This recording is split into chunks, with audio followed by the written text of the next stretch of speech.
Everything that you really want in your life comes down to one thing. You want some kind of change in how you feel, or what I call a change of state, the state of mind or body you're in at that moment in time. We all want to change how we feel. Think about it. The only reason you want more money, you don't want little pieces of paper with pictures of deceased notables on it, do you? Of course not. You want money because of what you think it'll give you. You think it'll give you more freedom, more fun, or the ability to give to other people. You believe it's going to lead to some kind of pleasure if you want it. Say, I want a business. Listen, I know a lot of people in business who don't want their business anymore. The bottom line is it's not the business you want, it's what you think a business will give you, the feeling changes you think it'll give you. Somebody says, I want to get married. They want to get married because of what they think that will give them. Or I want a relationship. They think it's going to give them a certain kind of feeling. That's what drives all of our behaviors. Challenge me on this. See if you can find an exception. Is there anything in your life that you really, really want that the reason you want it doesn't come down to eventually some feeling you're going to get if this thing happens in your life? I'll tell you over and over again, no matter what exception someone has tried to find, if I keep asking them, well, why do you want that? But why do you want that? But why do you want that? Eventually they get to a point where they go, well, because it makes me feel good. And so that's what we really want. We want to feel good. We want to have those special feelings inside. In other words, we just want to be able to manage our emotions, manage our states, and create what we really want emotionally in our lives. Everything we do, we've already said, is to create pleasure. That's an emotion. And to avoid pain. That's an emotion too. And if we want to change our behavior, the quickest way to do that is change how we feel.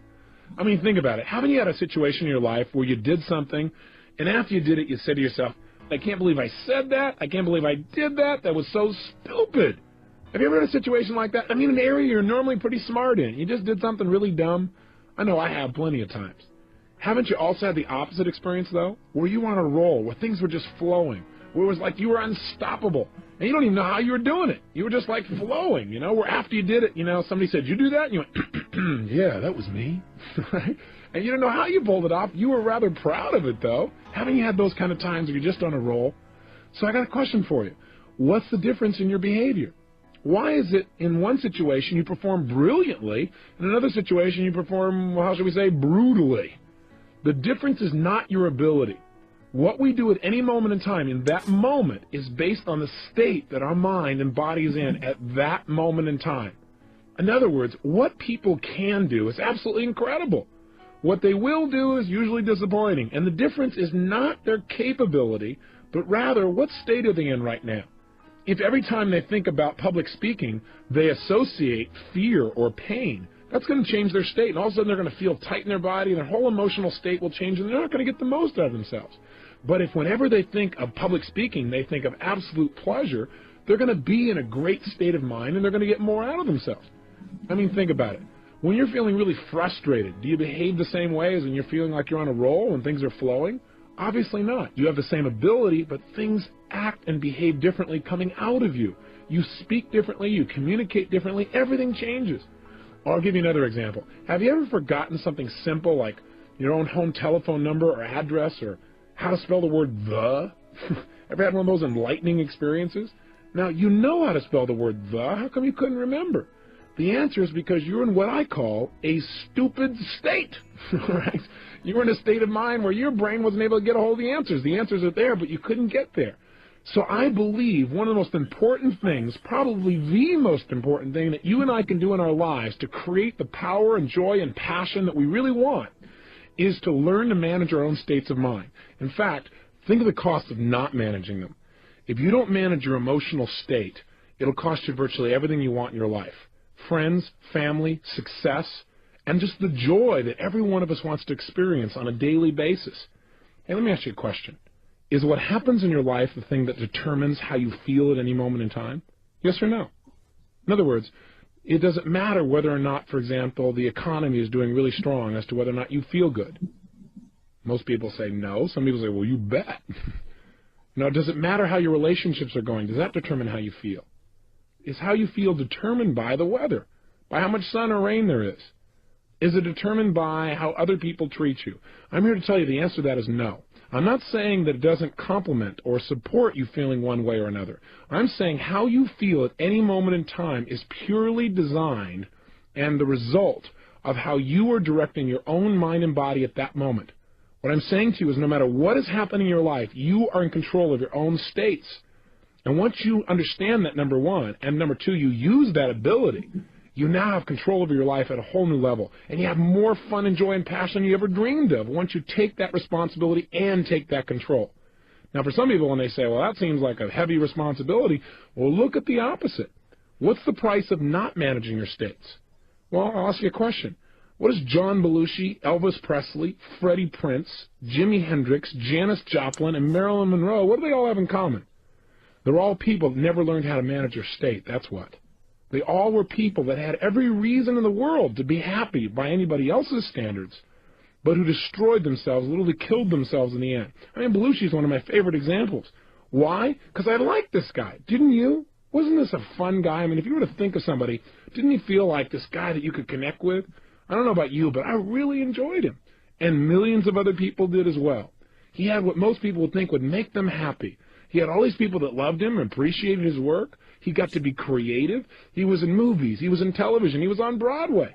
I mean, here was a guy that was spontaneous. He had a great family that totally loved him. He had all the money and fame that most people think that they could possibly want or need, and yet he's not here. How come? He's dead. Why? Not because of old age, you'll recall, but because this man did not know how to control his own emotions within himself, and he tried to change the way he was feeling by using drugs. He used drugs as a way to change his state, and he's no longer here. And neither of the other people I mentioned on this list. Think about it. There's a major price in not managing your state. And in managing your state, there's major rewards.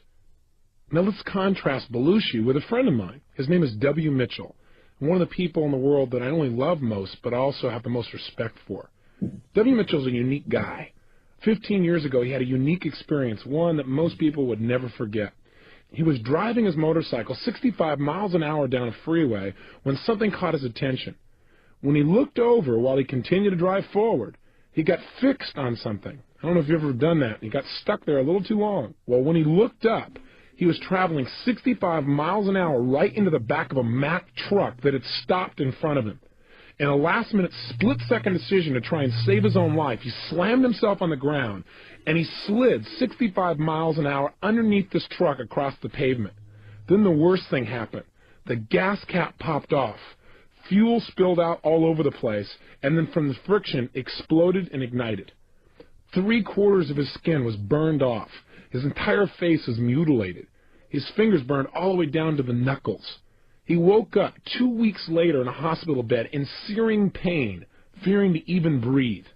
Now, for most people at this point, they'd say, hey, I'm out of here. Why stick around in this body? I'd rather just die. But not only did he not die, but he's become an example of true possibility for people all over the country.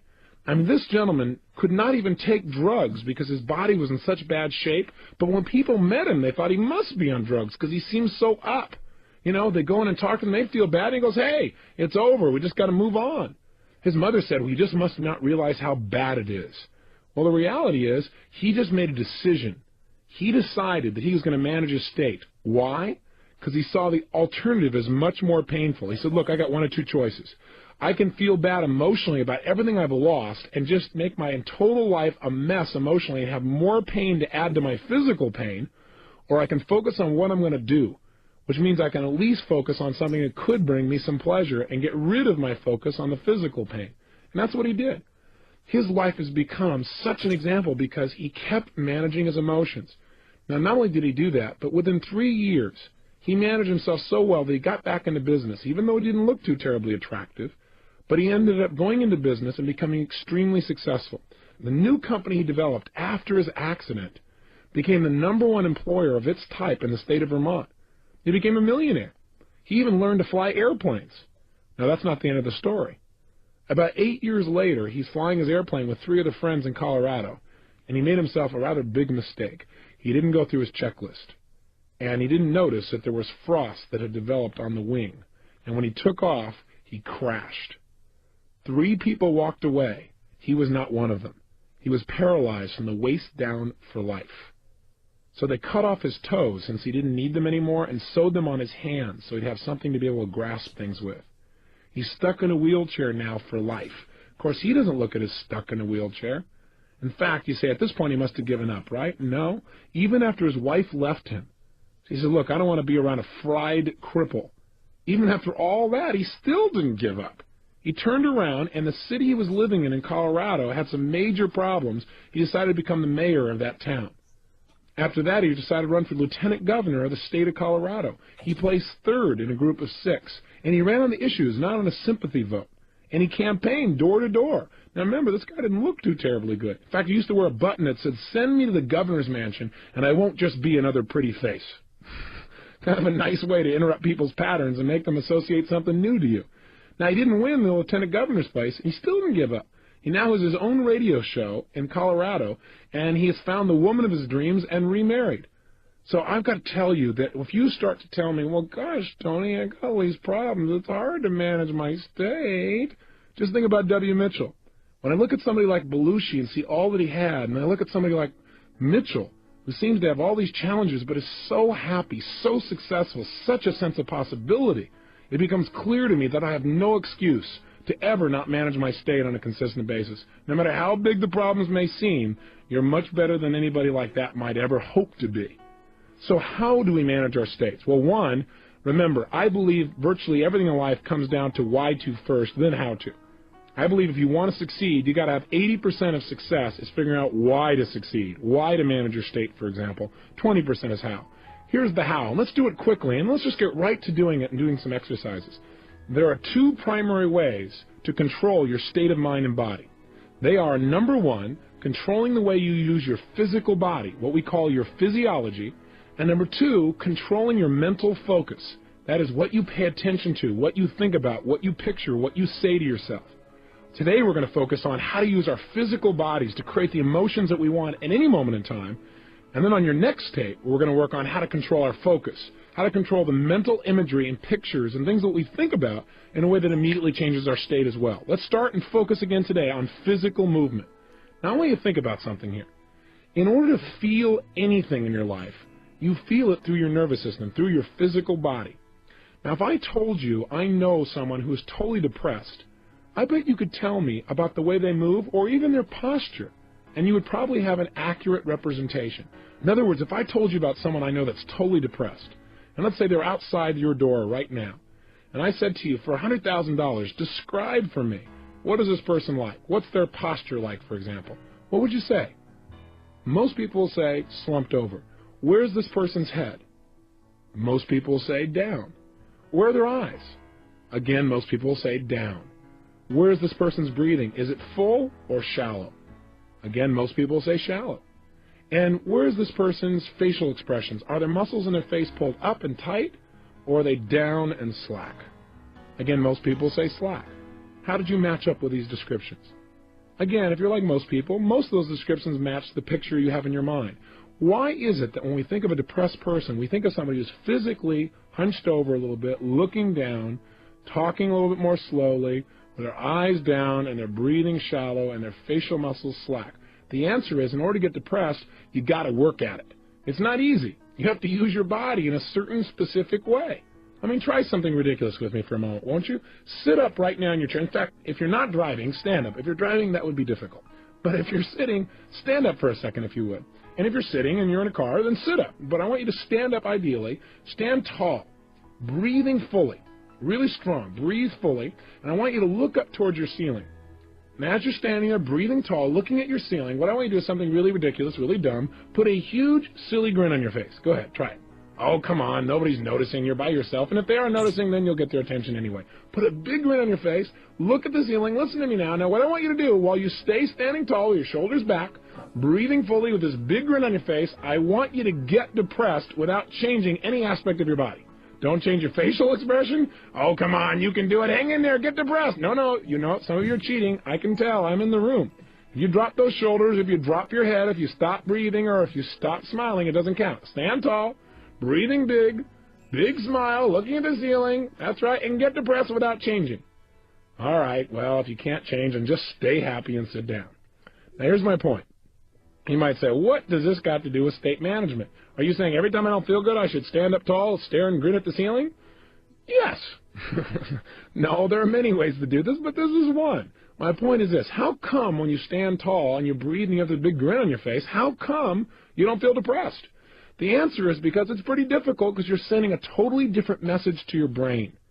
See, the way we move our facial muscles, the way we gesture, the way we physically walk, the pace at which we talk, all of these things determine how we feel in any given moment. If you don't like the way you're feeling, rather than trying to pump yourself up intellectually going, oh, I feel good, I feel good, I feel good, or doing a bunch of affirmations where I feel good, I feel good, I feel good, I feel good, and your brain goes, BS. That's not enough. What you've got to do is change the way you're moving. I mean, think about it. When you were growing up, didn't you have a parent that told you, hey, look, if you're depressed, go do something? Why did that work? Because when you go do something, you change the way you move, you change the way you breathe, you change what you're focusing on and what you're paying attention to, and whammo, you have an emotional change, a state change, if you will. So I want you to realize the power of your own physical body. When I was struggling, I had no idea the power of my body. I was at the effect. But you know what? I still use these tools. I just used them in the wrong way. Hey, listen, you already know the power of your body. When you don't like the way you feel, what do you usually do? I'll tell you what most Americans do. They do something to change the way they feel by changing their body, by changing their biochemistry.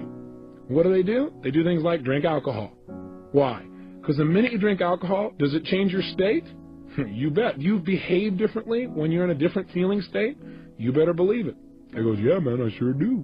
The bottom line is you changed your biochemistry. As soon as you did that, that was changing physiology, and your emotions and feelings and behaviors changed instantly. Now, a lot of people in our society, when they don't like how they feel, they change their body and change the way they feel by using cigarettes. They smoke, and therefore they breathe differently. When they breathe differently, they feel differently. When they feel differently, they behave differently. So they don't like how they're feeling. They're feeling a little tight. They're feeling a little frustrated. They're feeling a little stressed. They smoke a cigarette, and they think the cigarette makes them feel better. What makes them feel better is the fact that they're taking nice, deep, slow breaths. Why not try it without the cigarette? What a concept. Amazing. The bottom line is you can change just by changing your breathing alone. Now, what else do we do? Well, a lot of people, when they don't like the way they feel, what do? They eat.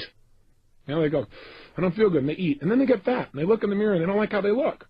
That makes them feel worse. So they don't like the way they feel, so they eat some more. Right? And then they're caught up in that loop again. Have you ever been there? So food is another way we try and change our physical body in order to do it. Some people just go to sleep. And some people do things like go shopping or watch TV, but we're going to talk about that in your next tape. Those are people that are changing what they're focusing on. But the primary way most of us try and change how we feel is by changing the way we use our physical body. Drugs is the most obvious example. We've already talked about that. Cocaine. Why? Because it changes their state rapidly. That's why people still purchase it, even though it destroys their life simultaneously. They don't focus on that. The point is, any change in your physical body makes an immediate radical change in the way that you feel. So what you've got to learn to do is use this to your advantage. Instead of being at the effect of things, immediately change your emotions. So right now, let me give you a frame of reference about what I'm saying. I learned a long time ago that if I really wanted to succeed on an ongoing basis, I probably needed to measure my level of emotion, my level of intensity. I got a lot of this by working with professional athletes. I noticed that most athletes are really conscious of and pay attention to managing their emotions and their states. And you watch a tennis player, and every time before he hits the ball, he bounces the ball the exact same way, the exact same rhythm, kind of anchors himself, if you will, or triggers himself back in a state. Football players do it differently. You know, they grab their other buddy's head and they go wham, wham, wham, and smack heads with him, and they feel good. You know, baseball players, they spit, you know, grab their legs, you know, scratch the ground, but they do certain things every time to get themselves in state. And as I started to work with professional athletes, people like the Los Angeles Dodgers or the United States Army or individual Olympic athletes, every one of them focused on are they ready or not, kind of checking their state. But you see, in life, I think life is not black and white. I look at life as having many hues and colors and shades. So one day I pulled one of these guys aside and I said, look, it's not are you ready or you're not. Let's try a stupid game, okay? Let's pretend we're going to measure your level of power and readiness on a scale from 0 to 10. 0 is you're dead. 10 is you're absolutely unstoppable. I said, where are you on that scale? And the guy said, well, I'm about level 7, 6.5, 7. I said, well, you're about to bat right now against Dwight Gooden. Tell me, if you stay at level 7, what's going to happen? You know what was amazing? Instantly, he could tell me. When he realized where he was, he said, I'll either ground out or I'll pop up or I'm going to be in a situation where I'm going to strike out. I said, what level do you need to be at on a scale from 0 to 10 to be successful with Dwight Gooden? He said, level 12. I said, okay, that gives me a frame of reference. So you also need to know where you need to be successful. Now, with an athlete, it's pretty clear. For peak performance, they got to be at level 10 or above, if you will, on a scale from 0 to 10. But isn't your life just as important as an athlete's? If you're going to go in right now and you're going to influence your son or daughter to do something like get excited about their schoolwork, how are you going to do that if you're at level 3? It's not going to happen. Too often I see parents that go, I just can't motivate my children. I just don't understand why. I talked to them about all the reasons why they should really go for it, but it just doesn't seem to work. Do you have any suggestions, Mr. Robbins? I'll say, yeah, try talking a little faster for your children. See, the way we use our voice will affect our states. See, I have a lot here I want to share with you in a short period of time, so I speed up a little bit.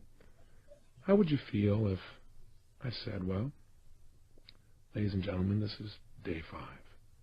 And today what we're going to learn to do is manage our states of mind and emotion.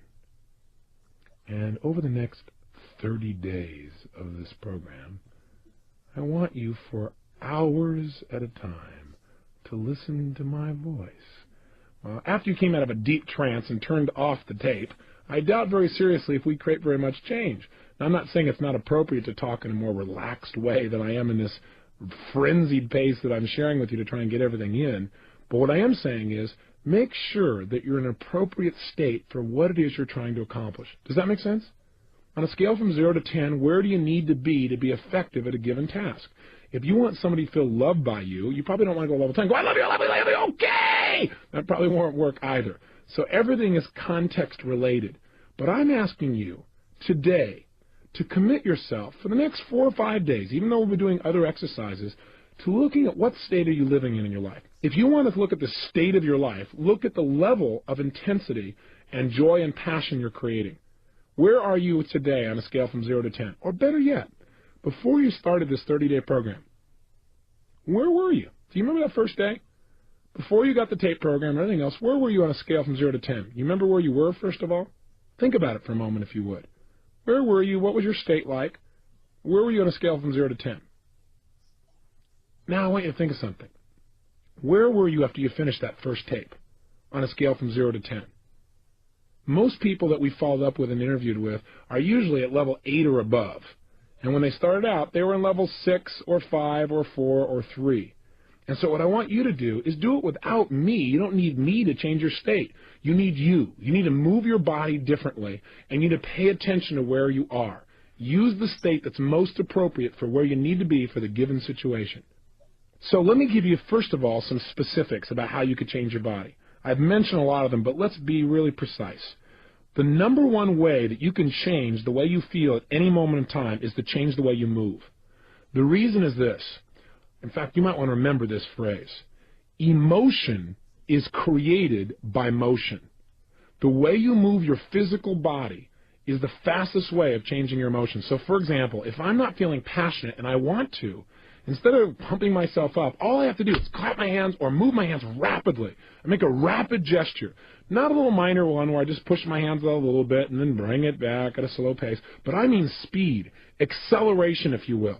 If you speed up the quality of your movements, you will instantly change your emotional state and your intensity. So try it right now. Even while you're listening to me, here's what I want you to do. Take your hands and put them together so that you're touching them almost like in a praying motion. And what I want you to do when I say now is, at the pace I say, I want you to pull them apart and just gradually pull them out to your sides at the pace that I count, like 1, 2, 3, 4. Okay? And by the time I hit 4, you should be level with your shoulders. Okay? Let's try it. Your hands are together. And just notice what happens to how you feel. Ready? 1, 2, 3, 4. Okay, bring your hands back together. 1, 2, 3, 4. Again, 1, 2, 3, 4. Again, 1, 2, 3, 4. This is known as a state of absolute boredom. Right. So let's try something new. Let's try moving more rapidly. This time, instead of 1, 2, 3, 4, when I say now, I want you to pull your hands apart and don't limit them to the length of your shoulders.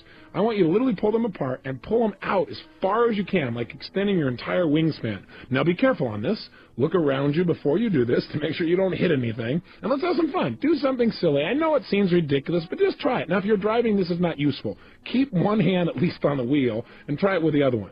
Okay, here we go. Your hands are together, and when I say now, I want you to literally bring them out, explode them out to your sides, and extend your fingers and everything out as far as you can go. In other words, you're going to take your hands and make them go as fast as they can apart all the way out and extend them. Ready? 1, 2, 3, go! And just feel that. And bring your hands together again into a clap. Okay, and then do it again. Out as fast as you can. Go. As fast as you can. Bring them in. And again, out as fast as you can. Again, in. Again, out fast.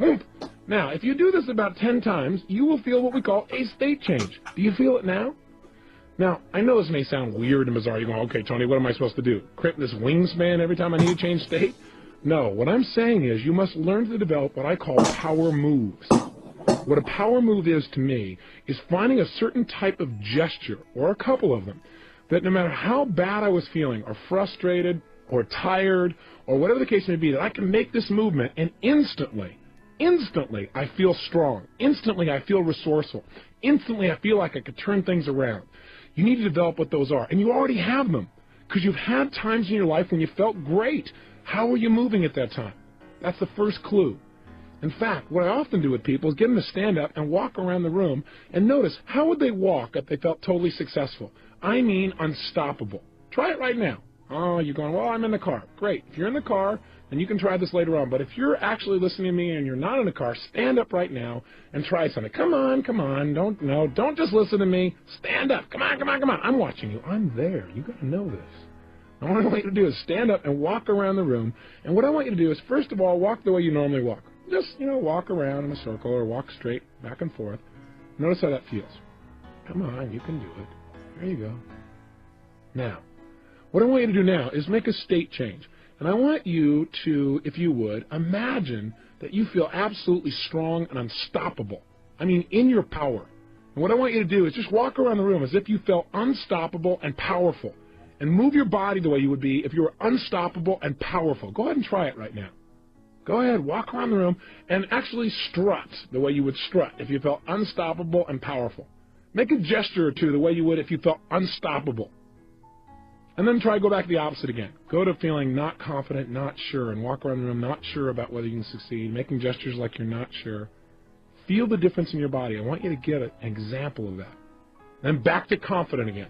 Make it strong. They say, what if I'm listening in the car? Well, if you're listening in the car, all I want you to do is sit right now, or even if you're sitting down, come back with me right now and sit down. What I want you to do is just notice how you can change your state from being bored and tired to feeling energized just by changing your body. So try this. First of all, sit the way you'd be sitting right now if you had 5 times more energy than any other time you can remember. Come on, go for it. Don't just listen. If you're just going to listen to this tape and not follow through, turn it off. But if you're going to go for it and make changes, then play with me, okay? Sit up in your chair right now. Come on, sit up the way you'd be sitting if you had 5 times more energy than any other time. Breathe right now the way you'd be breathing if you felt strong and excited and energized.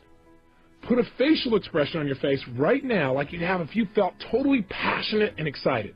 No, it doesn't look like this. Come on, put a big grin on your face or a big feeling of energy. There you go, good. And make sure you gesture that way. Notice how this feels.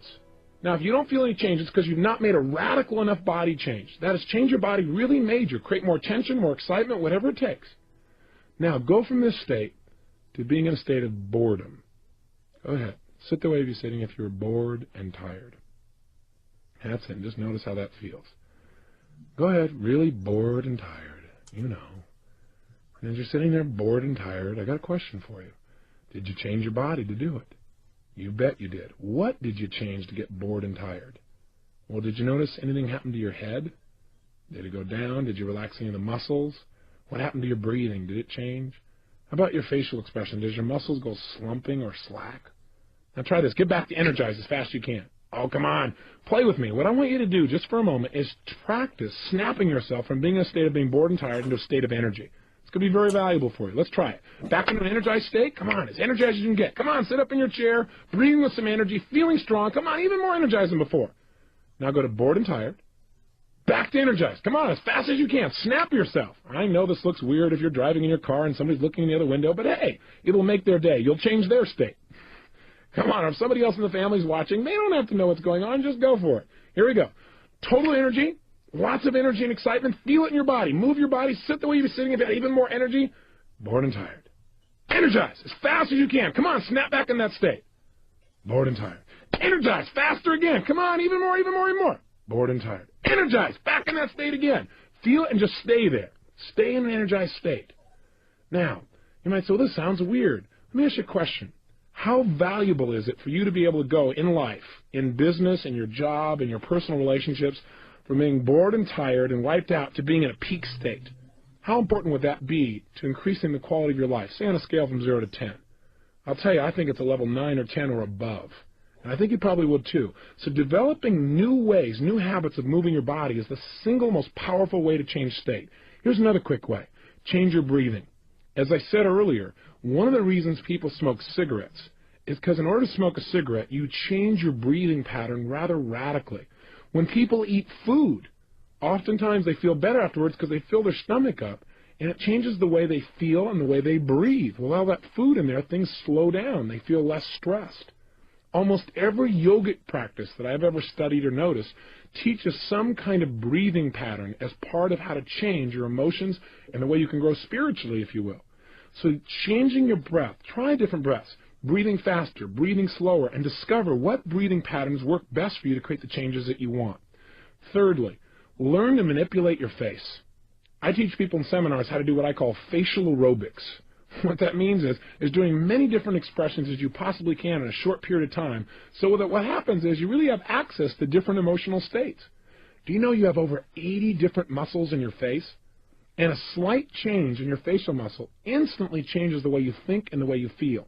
There was a study done at the University of California at San Francisco where they took manic depressives, and all they did was change their facial expressions, made them smile on an ongoing basis. These are people who were manic depressives, bear in mind. People who normally need drugs to change the way they feel. Not one of those persons, while they were able to keep smiling, was able to feel depressed. In fact, some of them began to manage themselves by smiling for 20 minutes at a time for no reason. And pretty soon they began to feel great, and they began to develop a new habit. Do you have habitual facial expressions of grimacing or frustration, where you crinkle up your nose or your eyelids or your forehead or something else that you do on an ongoing basis? I'm here to tell you that those habits create those negative emotions in your body on a regular basis. You need to develop some new habits of using your face.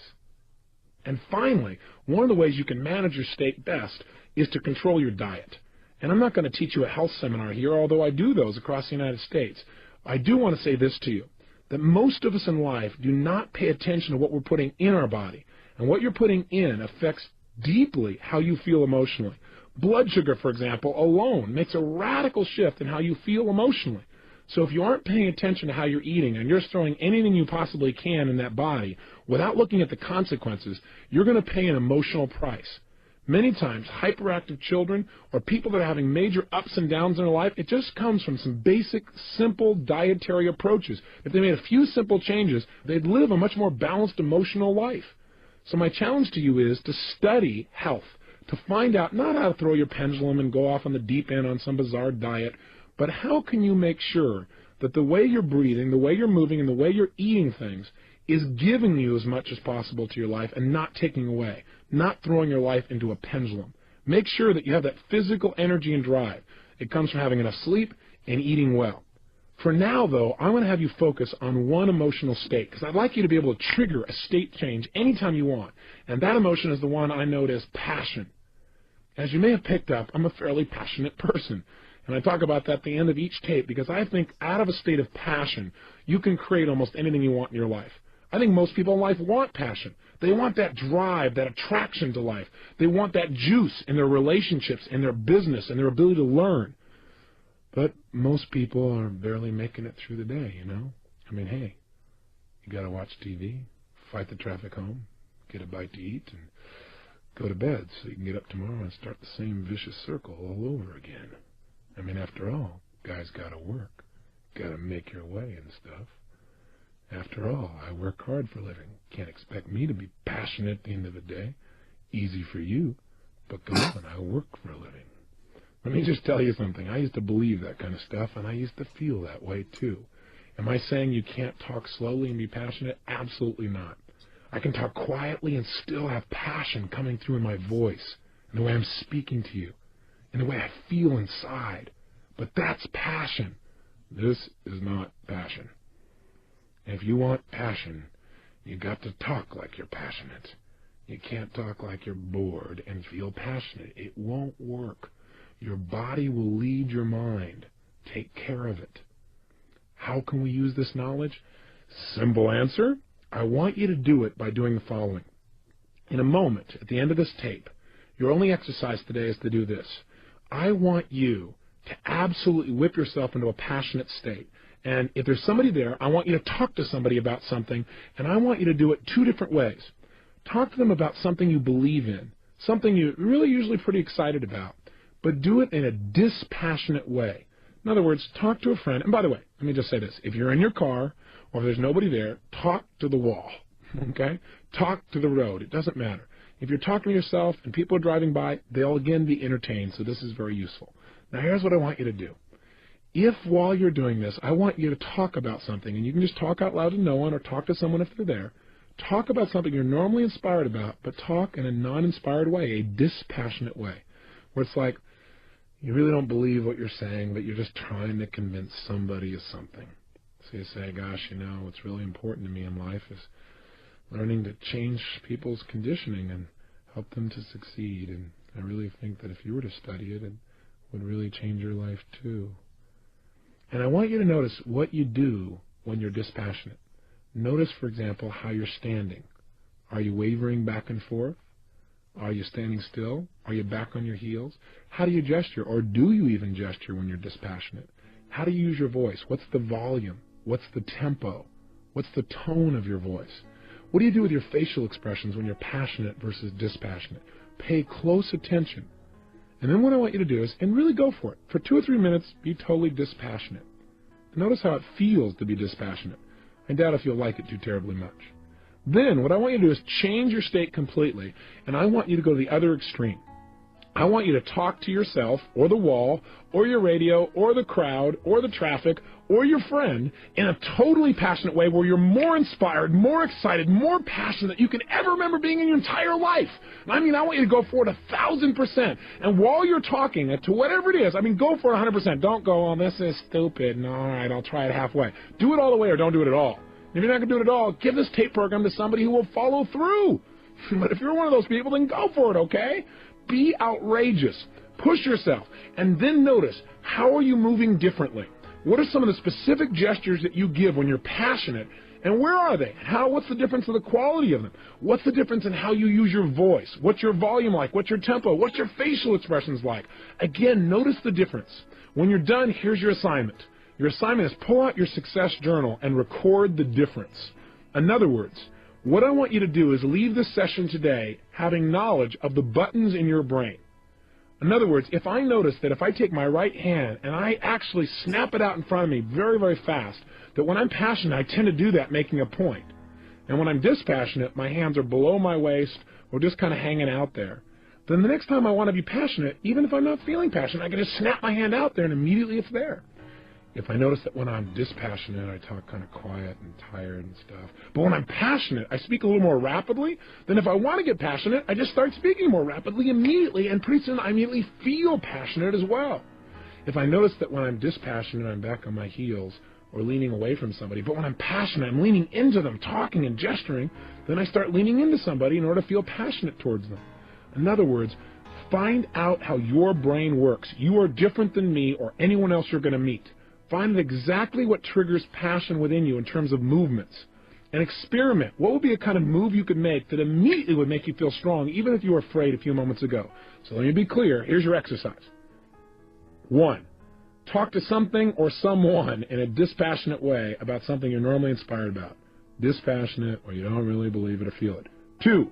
Change your state and get absolutely passionate, where you feel more excited, more energized, more passionate than ever before.